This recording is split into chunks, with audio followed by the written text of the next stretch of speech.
20 years ago, this stretch of river was teeming with fish. Now, it's being flooded by a deluge of plastic waste. Each day, an estimated 2,000 tons of plastic flows down this river. Villagers say the local government here provides no facilities to collect and dispose of the rubbish. Globally, it's estimated that 2 billion people have no access to proper waste management.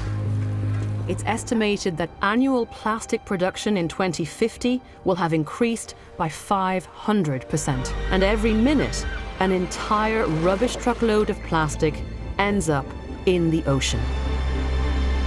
Over a year, this adds up to a staggering 8 million tons.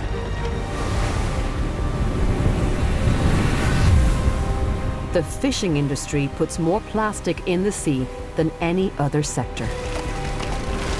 And nearly every net, rope and line used in commercial fishing is made of plastic. Over 1 million tons of plastic fishing gear is lost or dumped at sea each year. And the consequences for marine life are catastrophic. Entanglements are affecting animals all over the world, killing an estimated 300,000 marine mammals a year, and over 400,000 seabirds. Many of these animals have been caught in plastic fishing gear. Look at its neck. Look at its neck. That was all done likely from this slime. It somehow got this around its neck, and then it started to grow, and then it started to slowly cut into around the neck. So we can just try to slide this off. Think it will? I think so. It's such a young little thing, you know? It didn't even have a chance at life at all.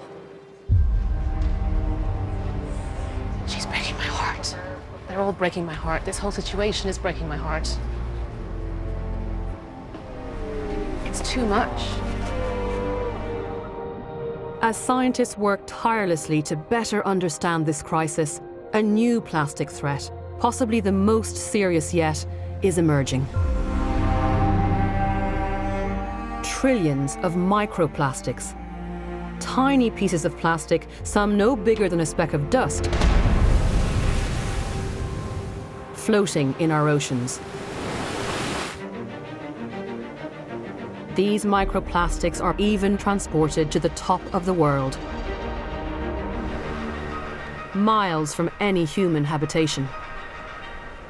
Wow.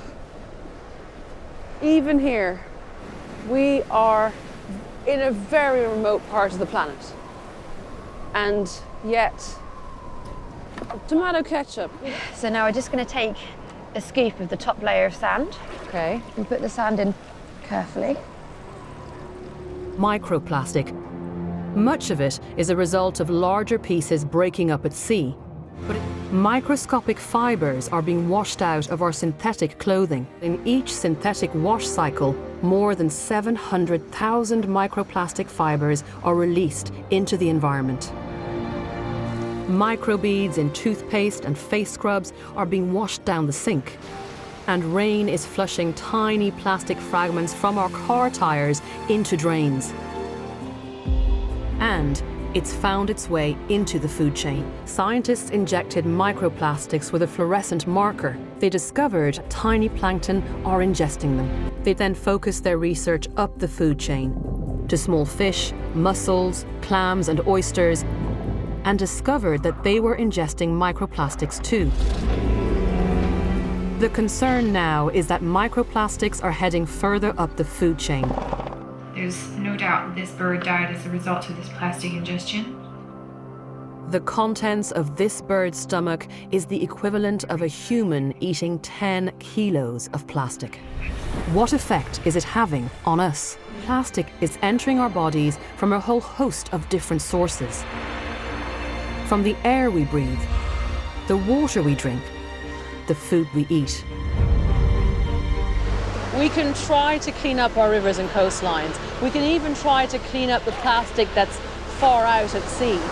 But Unless we turn off the plastic tap, the unrelenting deluge that enters our oceans every day simply will never stop.